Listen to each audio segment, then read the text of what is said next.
Hi friends, welcome to Raju volunteer info channel. నమస్తే అండి. ఈరోజు టాపిక్ వచ్చేసి వైఎస్ఆర్ చేతికి సంబంధించి రాష్ట్ర ప్రభుత్వం ఒక లేటెస్ట్ అప్డేట్ అయితే మనకి రిలీజ్ చేయడం జరిగింది. సో అప్డేట్ ఏంటనేది ఈ వీడియో మీకు ఎక్స్ప్లెయిన్ చేస్తాను.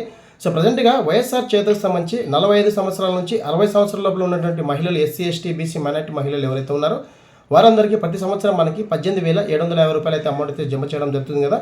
సో ప్రజెంట్గా పడినకి 4వ విడత సంబంధించి ఫిబ్రవరి 5న అయితే అమౌంట్ అయితే జమ చేయడం జరుగుతుంది. వీటికి సంబంధించి మన గ్రామ వార్డు సచివాలయంలో ఉన్నటువంటి వెల్ఫేర్ అసిస్టెంట్ సార్ కానీ మేడం కానీ ఎవరైతే ఉన్నారో వారి యొక్క ఎన్పిఎం పోర్టల్లో మనకి తాత్కాలిక జాబితా అంటే ప్రొవిజనల్ ఎలిజిబుల్ లిస్ట్ అయితే మనకి, అలాగే రీవెరిఫికేషన్ లిస్ట్ కూడా మనకి అయితే చేయడం జరిగింది. సో ఆ లిస్ట్ అనేది ఎలా చెక్ చేసుకోవాలి ఏంటని చెప్పేసి వీడియోని మీకు ఎక్స్ప్లెయిన్ చేస్తాను. సో ప్రజెంట్గా ఇది గ్రామ వార్డు సచివాలయంలో ఉన్నటువంటి వెల్ఫేర్ అసిస్టెంట్ వారి యొక్క లాగిన్లో మాత్రమే చెక్ చేసుకోవడానికి అవకాశం ఉంది. సంబంధిత లబ్ధిదారులు ఎవరైతే ఉన్నారో మీ యొక్క వాలంటీర్ మిత్రులను అడిగిన వెంటనే మీకు సంబంధించిన డేటా అనేది వాళ్ళు చెప్పడం జరుగుతుంది.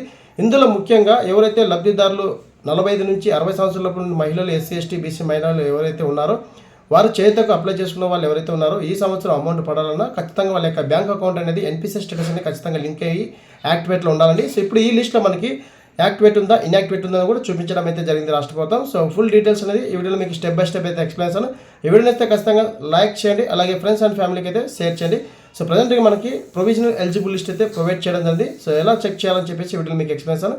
మరింత క్లియర్ చేయడం టాపిక్ వెళ్దాం. Let's go. ఫ్రెండ్స్, గ్రామ వార్డు సచివాలయం సంబంధించి ఎవరైతే వెల్ఫేర్ అసిస్టెంట్ సార్ కానీ మేడం కానీ ఉన్నారో వారి యొక్క ఎన్బిఎం పోర్టల్ ఓపెన్ చేసిన తర్వాత ఇంటర్ఫేస్ ఈ విధంగా అయితే రావడం జరుగుతుందండి. ఇక్కడ మనకి రిపోర్ట్ మోడల్ అని చెప్పేసి ఉంది కదా. సో ఆ రిపోర్ట్ మోడల్ మీద క్లిక్ చేసిన వెంటనే మనకి ఎన్బిఎం రిపోర్ట్ అని చెప్పేసి ఆప్షన్ రావడం జరుగుతుంది.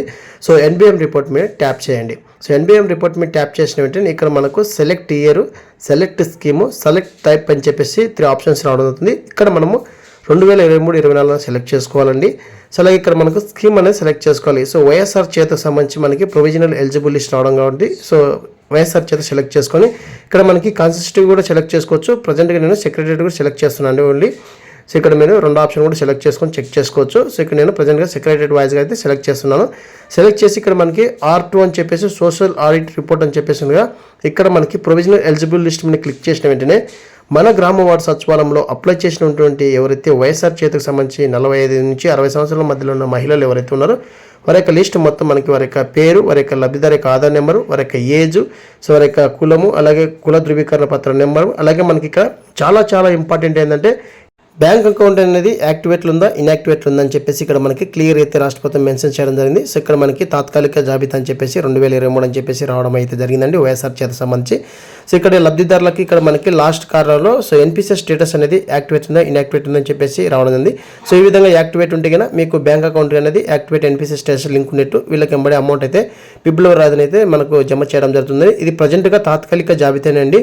సో ఇంకా ఫైనల్ లిస్ట్ అయితే రాలేదు. సో ఇక్కడ మనకి పింఛన్ తీసుకున్న వాళ్ళకు కూడా సో పింఛన్ లబ్ధి పొందుతున్నారని చెప్పేసి రీవెరిఫికేషన్ లిస్టులు అయితే రావడం ఉంది. సో ఇంకా వెయిట్ చేయండి, ఫైనల్ లిస్ట్లో వచ్చేంత వరకు మనం వెయిట్ చేయాల్సి ఉంటుంది. సో ప్రజెంట్గా ఈ విధంగా అయితే మన గ్రామ వార్డు సచివాలయంలో ఉన్నటువంటి వెల్ఫేర్ అసిస్టెంట్ సార్ కానీ మేడం కానీ ఎవరైతే ఉన్నారో వారి యొక్క ఎన్బిఎం పోర్టల్ అయితే మనకి వైఎస్ఆర్ చేత సంబంధించి ఈ 4వ ఏడత అమౌంట్ అనేది రిలీజ్ చేయడానికి ముందుగానే మనకి నేమ్స్ అనేది రిలీజ్ చేయడం ఉంది. సో ఇక్కడ మనకి లాస్ట్లో కూడా ఇవ్వడం ఉంది. ఎన్పిసిఐ స్టేటస్ లింక్ ఉంటేనే మీకు అమౌంట్ అయితే జమ చేస్తామని చెప్పేసి ఇవ్వడం ఉంది. ఎవరైనా ఇన్యాక్టివేట్ ఉంటే కానీ వెంటనే పోస్టర్లో అయితే అకౌంట్ అనేది ఓపెన్ చేసుకోండి. ఇప్పుడు మనం బ్యాక్ వచ్చేసి రీవెరిఫికేషన్ లిస్ట్ ఏదైతే ఉందో అది ఒకసారి చెక్ చేద్దామండి. సో మనం రీవెరిఫికేషన్ లిస్ట్ అనేది సో మరొకసారి ఇక్కడ మనకి రీవెరిఫికేషన్ లిస్ట్ అనే ఆప్షన్ ఉంది కదా. సో ఆప్షన్ మీద ట్యాప్ చేసిన వెంటనే మనకి రీవెరిఫికేషన్ లిస్ట్ సంబంధించి డేటా అనేది ఓపెన్ అవ్వడం జరుగుతుందండి. సో ఇక్కడ మనకి ఏ కారణం చేత పేర్లు రాలేదని చెప్పేసి క్లియర్గా అయితే మనకి మెన్షన్ చేయడం అయితే జరుగుతుంది. సో ఒకేలా లబ్ధిదారుడు అప్లై చేసి సో మరణించింటి కన్నా లబ్ధిదారుడు మరణించాలని చెప్పేసి రావడం జరుగుతుంది. అలాగే 60 ఏళ్ళు పూర్తి అయింటి కన్నా సో 60 ఏళ్ళు పూర్తి అయినట్టుగా మనకి ఇక్కడ అనర్హులు అని చెప్పేసి రావడం అయితే జరిగిందండి. అలాగే ఇక్కడ మనకి కొత్తగా ఓఏపీ పింఛన్ తీసుకున్న వాళ్ళకైతే ఏం ప్రాబ్లం లేదు. విడో పింఛన్ తీసుకున్న వాళ్ళకైతే ఓఏపీ పింఛన్ తీసుకున్న వాళ్ళకైతే 60 ఏళ్ళు దాటాయని చెప్పేసి రావడం జరుగుతుంది. బట్ ఇక్కడ మనకి పింఛన్ ద్వారా లబ్ధి పొందుతున్నారు అని చెప్పేసి రావడం జరిగింది. దీని గురించి అయితే మరోసారి ఇన్ఫర్మేషన్ తెలుసుకొని మరోసారి వీడియో చేస్తాను. ప్రజెంట్గా ఇక్కడ మనకి 40 సంవత్సరాలు కూడా తక్కువ ఉన్న వాళ్ళకి అని చెప్పేసి కూడా రావడం జరిగింది.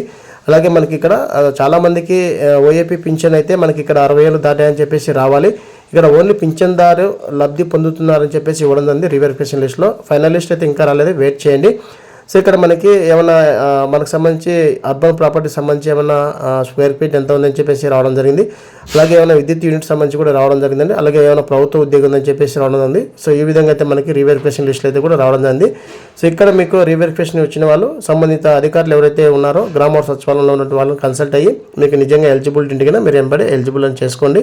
సో ఫర్దర్గా ఇంకా మనకి తాత్కాలిక జాబితా మాత్రమే ఇదండి. సో ఫైనల్ లిస్ట్ అనేది త్వరలో రిలీజ్ చేయడం జరుగుతుంది. సో రిలీజ్ చేసినట్టు మరొకసారి మీకు వీడియోని చేస్తాను.